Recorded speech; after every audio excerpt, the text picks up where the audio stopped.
lebih baik nggak usah korban ya, karena memang dalam Islam sudah ada ketentuannya, gitu ya. Podcast ngobrolin makna. Assalamualaikum Sobat BMM, selamat datang di podcast Ngobrolin Makna, ruang berbagi inspirasi yang menghadirkan perbincangan ringan dan relevan untuk kehidupan kita sehari-hari. Nah, di episode kali ini bersama saya Salbani, kita akan membahas tentang kurban, yang ternyata kalau kita renungkan lebih dalam, makna di balik kurban ini sangat dekat dengan kehidupan kita sehari-hari. Nah, untuk membahas lebih dalam tentang pelaksanaan kurban ini, saya sudah bersama dengan Dr. Haji Muhammad Adnan, selaku praktisi Jiswaf dan pengawas syariah dari Baitul Mal Muamalat. Assalamualaikum Ustaz. Waalaikumsalam Ya, warahmatullahi wabarakatuh. selamat datang di podcast Ngobrolin Makna di studio BPKH. Apa kabar nih Ustaz? Baik, alhamdulillahirabbil alamin. Oke. Nah, Ustaz, sebelumnya aku mau tanya dulu nih Ustaz tentang ibadah kurban. Karena kan bentar lagi udah deket banget nih kita dengan Hari Raya Idul Adha. Nah, banyak yang memandang kurban ini kan sebagai cuma rutinitas tahunan aja nih Ustaz. Tapi sebenarnya apa sih makna dan ibadah paling dalam dari ibadah kurban itu sendiri Ustaz? Oke, sebenarnya tertuang dalam ayat Al-Quran, liyadhkurusmallah ala ma razaqahum min bahimatil an'am. Sesungguhnya memotong hewan kurban di hari raya Idul Adha dan hari Tasyrik itu adalah salah satu bentuk perwujudan supaya hamba Allah yang berkemampuan itu mengingat Allah dalam bentuk rasa syukur berbagi Oke. dari hewan-hewan kurban yang sudah ditentukan dalam syariat Islam. Tentu ini sebagai bentuk ketaatan syiar yang pernah dilakukan oleh bapak para nabi, Nabi Ibrahim alaihissalam. Ya, yang dilakukan demi untuk ketaatan kepada Allah tanpa ada ruang logika berkaitan dengan perintah dari Allah Subhanahu wa taala, dan akhirnya jadi syiar sampai hari kiamat nanti bagi orang yang berkemampuan. Oke. Gitu ya Ustaz. Nah, sama gini Ustaz. Sebenarnya kalau kita kurban itu kan pasti dari lubuk hati yang paling dalam setiap muslim itu dia ada keinginan Ustaz. Tapi mungkin gimana ya biar caranya kita mengelola keinginan ini sampai benar-benar terlaksana kurbannya gini Ustaz. Soalnya buat kita di kalangan Gen Z itu apa Ustaz ya? Buat kurban tuh ingin tapi berat Ustaz. Gitu. Ya, sebenarnya ada sebuah ungkapan ya, idza sadaqal azmu wa dhahas sabil. Kalau memang kekuatan itu kuat, maka sebenarnya jalan terbentang. Ya. Makanya banyak cara, salah satunya ya menabung, ya menyisihkan sebagian dari hasil penghasilan kita itu. Tentu jika sangat memberatkan, sebenarnya dalam satu keluarga itu kan dalam Islam sebenarnya yang berkorban itu satu dalam satu keluarga himbauannya. Artinya ketika satu keluarga itu mereka patungan per bulan berapa, kemudian berkurban atas nama satu orang di antara mereka untuk satu keluarga, itu kan memang syariatnya seperti itu. Jadi memudahkan dengan cara menabung per bulan, gitu ya. Itu sangat memudahkan, apalagi ditabung dengan seluruh keluarga yang ada di rumah itu, gitu ya. Itu sangat meringankan, ya. Sangat ringan bagi yang ingin memiliki niat yang kuat sebenarnya. Oke. Terima kasih. Iya sebenarnya Ustaz, karena kalau kita ngelihat di sosial media itu banyak banget kan ya program-program kurban yang dilakukan oleh lembaga-lembaga zakat gitu. Kayak salah satu contohnya itu di Baitul Mal Muamalat sendiri tadi itu ada program kurban mulai cuma 1,7 untuk kambing dan 2 jutaan untuk sapi Ustaz gitu. Tapi ya itu tadi Ustaz, kalau di apa sih namanya? Kalau kita di breakdown gitu ya per hari, sebenarnya kurban itu kalau dikumpulin itu mungkin nggak nyampe segelas kopi per hari sih Ustaz. Karena kan Gen Z suka banget ngopi sama minuman kekinian gitu Ustaz. Tapi itu tadi kerasa berat banget Ustaz. Nah, apalagi untuk spending gitu. Nah, kalau misalkan ngelihat dari sejarahnya nih Ustaz, itu kan kurban ini belajarnya dari sejarah Nabi Ibrahim gitu yang tadi kita sampaikan tentang apa sih namanya? Tentang kurban gitu. Dia menyembelih anaknya segala macam kayak gitu. Tapi apa di prosesnya kali ini gitu kita tidak sampai mengorbankan anak tapi cuman membeli hewan kurban gitu, tapi ya tipsnya gitu biar nggak terasa berat ini Ustaz, itu seperti apa Ustaz selain yang tadi itu? Oke. Saya melihat beberapa pengalaman dari, murid-murid saya berkaitan dengan bagaimana cara mudah gitu ya, cara mudah untuk, berkurban di setiap Hmm. hari Idul Adha. Saya pikir ini caranya banyak ya, salah satunya adalah, mencoba menyisihkan atau, salah satu lain adalah membeli kambing yang berukuran muda. Ya kemungkinan BBM juga buka kali ya, artinya kita beli di saat dia muda, kemudian, dipelihara sampai gede, nanti ketika dihargakan di hari H kita tinggal bayar selisihnya, itu salah satu saja. Tapi ala kulli hal yang paling memudahkan adalah dan tidak terasa bagaimana kita memotong dari hasil penghasilan kita per bulan gitu ya. Nah, tentu tak terasa ya. Kalau tadi BBM menawarkan 1 juta lebih itu sebenarnya tidak sulit banget gitu loh bagi siapa saja yang ingin. Tentu yang paling utama adalah ini adalah sebuah nilai ketaatan ya. Kalau kita melirik lagi sebenarnya tentang kewajiban itu ada di surat Al-Kautsar. Inna a'tainakal kautsar fasalli li rabbika wanhar. Kami telah memberikan kepada kamu nikmat yang banyak, maka salat dan berkorbanlah. Artinya, ketika kita sudah hidup tenang, nikmat, sehat walafiat, apalagi kalau bukan yang paling pantas kita lakukan adalah ketaatan dalam bentuk berbagi. Ya, berbagi daging. Sekali lagi, ini adalah hukumnya sunnah muakkadah. Kenapa disebut muakkadah menurut para ulama? Karena memang Nabi melakukannya tiap tahun. Nabi melakukannya tiap tahun. Makanya Imam Abu Hanifah menyatakan kurban itu wajib. Sementara 3 imam lainnya enggak. Sunnah yang mendekati kewajiban. Artinya ini benar-benar kuat gitu loh posisi seseorang itu berkurban. Ya, baik untuk dirinya atau untuk keluarga. Oke, siap Ustaz. Nah, tadi kalau untuk sekarang kan Ustaz ya, selain kita meniatkan untuk berkorban itu kadang menjaga niat ataupun apa ya, menjaga niat ini murni untuk ibadah gitu Ustaz di tengah era digital, terus kehidupan sosial media gitu. Itu gimana ya caranya Ustaz biar niat berkurban kita ini nggak terkontaminasi dengan perasaan riya gitu atau ujub seperti itu Ustaz? Ya, kalau dalam masalah ibadah, innamal Hmm. a'malu binniyat ya. Hmm. Patokannya adalah hadis yang diriwayatkan oleh Umar bin Khattab, sesungguhnya pekerjaan itu tergantung tergantung niatnya. Artinya, manusia rasanya mustahil kalau dibilang niat 100%, hampir mustahil. Yang terpenting posisi seorang itu di hadapan Allah adalah hatinya.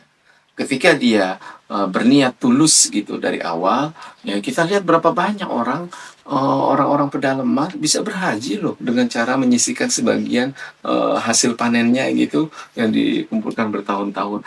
Ini kan cuma 1 ekor kambing, saya pikir tidak ada alasan untuk menolak. Nah, terkait dengan masalah ria, ya ria tentu kita tidak jadikan sebagai prioritas utama. Yang penting hati kita itu, kalau dalam Islam itu yang penting hatinya.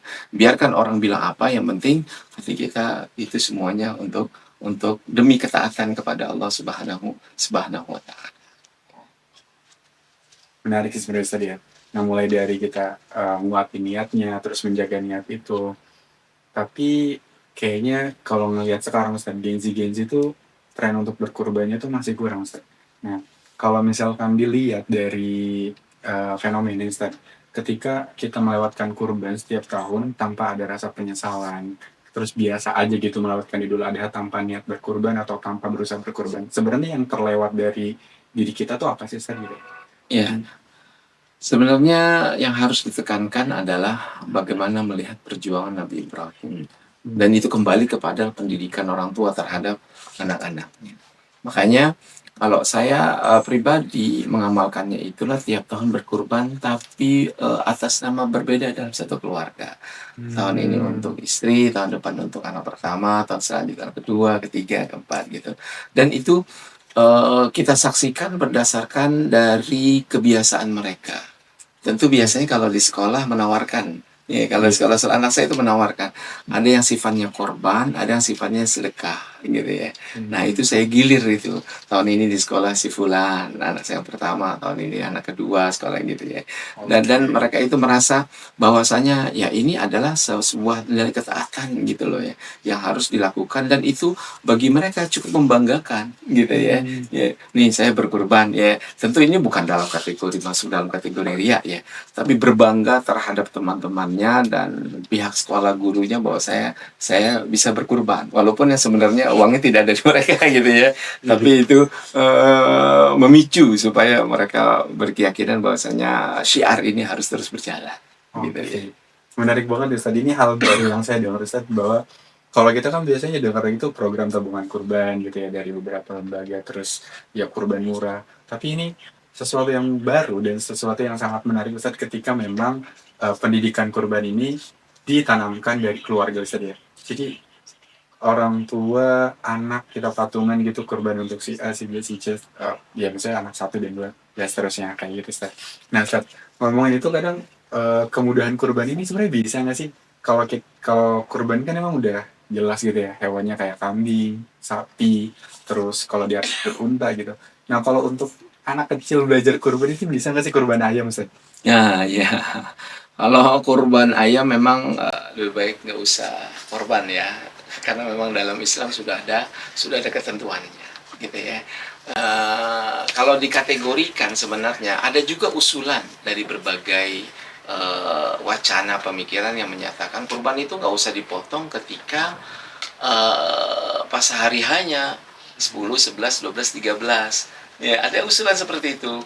Ya, dipotongnya justru ketika orang mau lebaran, karena orang mau lebaran itu butuh Iya, daging gitu ya. Maka betul. siogianya kurban itu diajukan gitu ya. Maka secara umumnya tentu mayoritas ulama menyatakan ya kalau dipotong sebelum hewan kurban, dipotong sebelum Idul Adha itu bukan jatuhnya korban. Sama kayak kita korban ayam gitu ya. Kalau korban kan bukan korban namanya, itu artinya ya bagi-bagi sate. Ya, jadi kalau sekali lagi saya katakan ini masalah ketaatan, dan kalau ketaatan maka yang harus diikuti adalah aturan. Ya, kalau memang beraninya ayam, ya jatuhnya sedekah jadinya. Gitu ya, bukan korban. Ya pahalanya pun beda per korban dengan sedekah ya. Kalau mau dibanding-bandingkan mana yang lebih besar pahalanya, korban atau sedekah? Ya jelas korban lah. Ya, karena korban itu adalah ketaatan dari syiar dari zaman Nabi Ibrahim alaihissalam. Gitu lah ya. Ya Ustaz, karena ya beberapa kali ya sempat dengar gitu ya, kalau untuk anak-anak sekolah dasar tuh ya diajarinnya kayak gitu Ustaz. Jadi memang itu sesuatu yang keliru Ustaz ya. Ya, Jelas meskipun ya. untuk ranahnya itu pendidikan. Iya, Iya baiknya Ustaz. begini sebenarnya. Kalau di sekolah anak saya itu bagi yang tidak mampu berkurban, maka sepakat seluruh siswa itu mereka sistemnya patungan.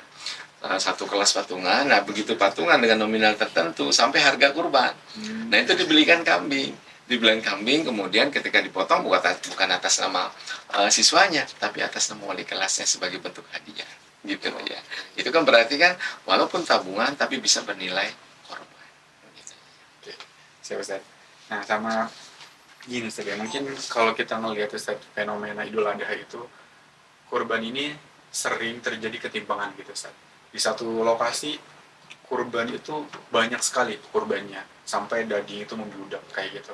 Nah tapi di sisi lain ada wilayah yang sama sekali nggak ada prosesi pemotongan hewan kurban gitu Ustaz, ataupun nggak ada pekurban di situ.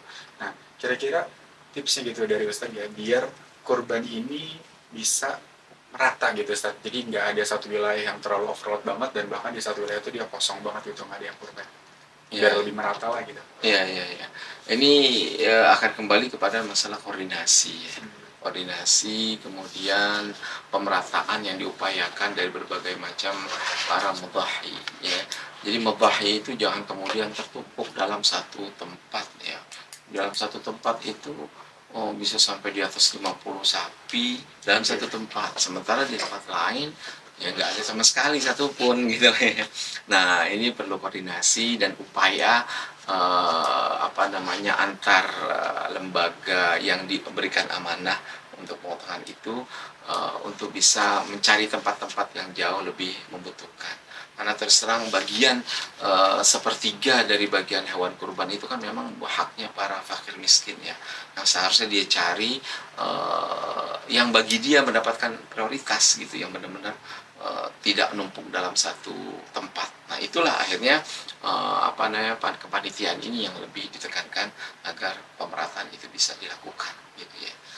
Tentu dengan memperhatikan skala prioritas mana yang harus dilebihkan dengan bagian yang lain gitu loh.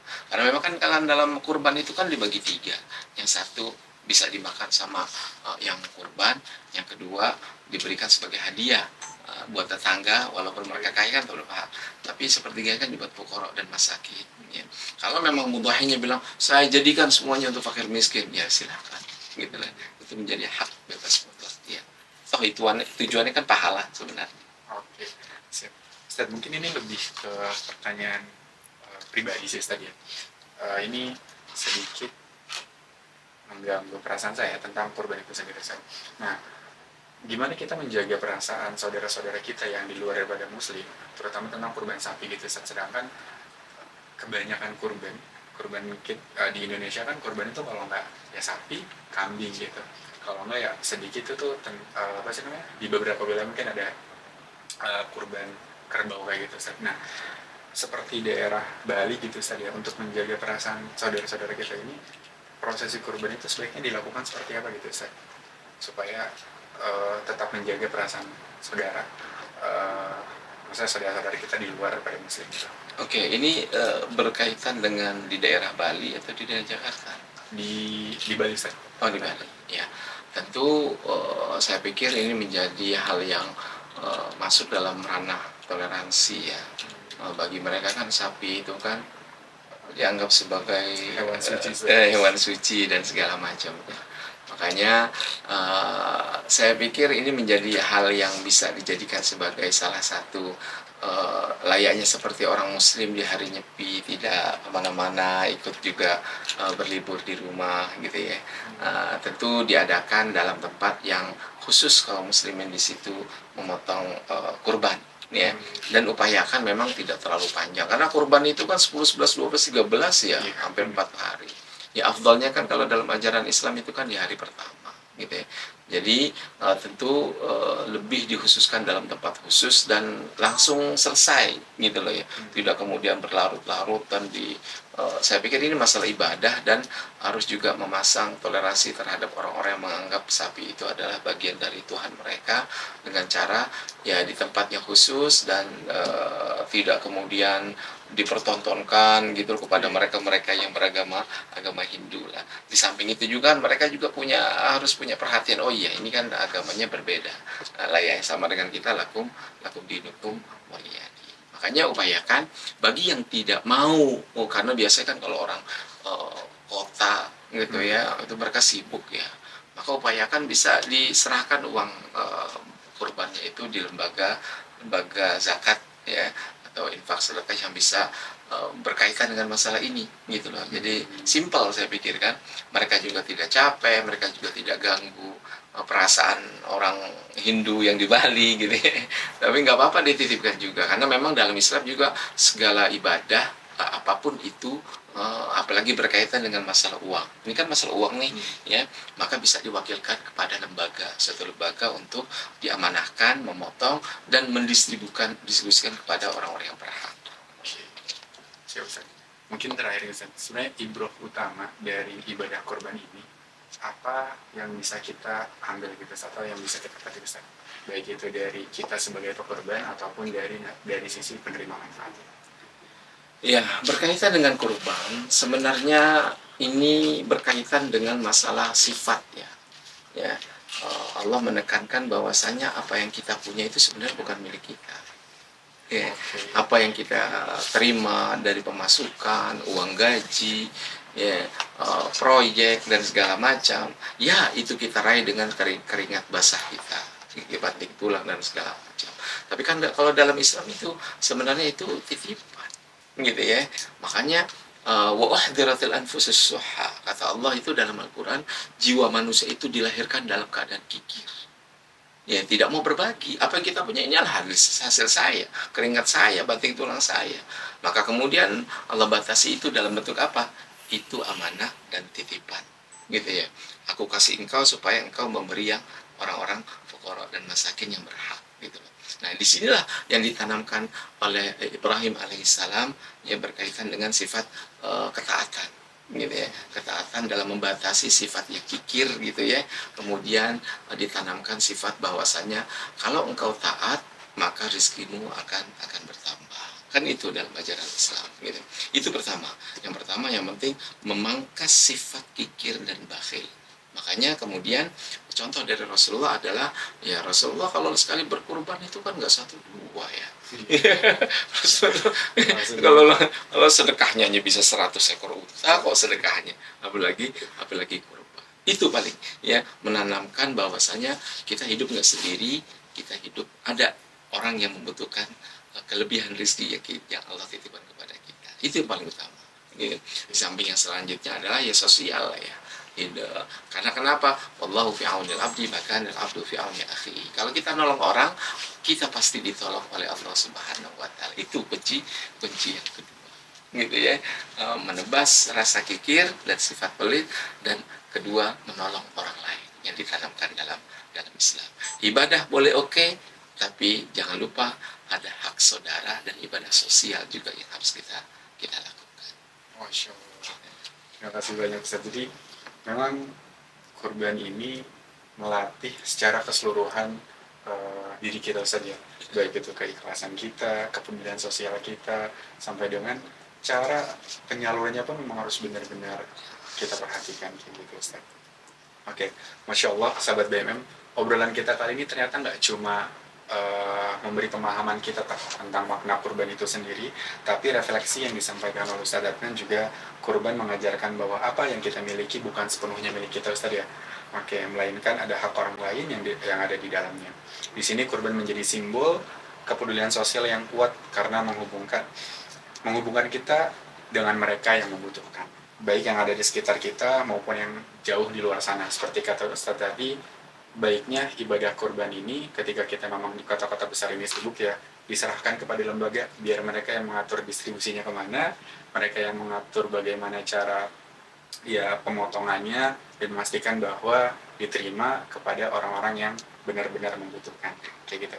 Nah, sahabat BMM, di podcast kali ini kita mengajak untuk melaksanakan ibadah kurban melalui program kurban prioritas yang kurbannya akan didistribusikan kepada masyarakat miskin, terluar, terpelosok, terdampak bencana di Indonesia, bahkan hingga ke Palestina dan Afrika. Semoga kebaikan yang dititipkan kepada kita, manfaatnya terus bisa meluas kepada mereka yang membutuhkan. Saya Salbani, sampai jumpa di episode berikutnya. Assalamualaikum warahmatullahi wabarakatuh.